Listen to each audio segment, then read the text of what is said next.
అబ్బా ఏం విడిచిపెడుతున్నావే మిరపకాయ? ఆ మీనలాగా నీకు ఉందా దుమ్మ పొగరు? ఉన్న దాంట్లో తృప్తిగా బ్రతకాలట. ఏమిటో అబ్బా, మాకు తెలియదు కాబోలు ఆ విషయం. అసలు దానని ఏం లాభంలే. సంపాదించడం చేత కానీ నా మొగ్గుని అనాలి. అబ్బా, నోట్లో పంచదార పోసుకుని పిలిచినట్టు తీయగా పిలుస్తారు. ఇందులో మాత్రం ఏ లోటు లేదు. అబ్బా వస్తున్నా.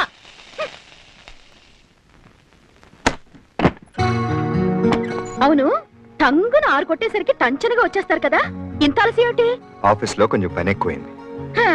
ఎగిరెగిరి దంచినా అంతే కూలి, ఎగరకుండా దంచినా అంతే కూలి అని ఇంతటి జీతానికి అంత శ్రమ పడ్డాయేంటో.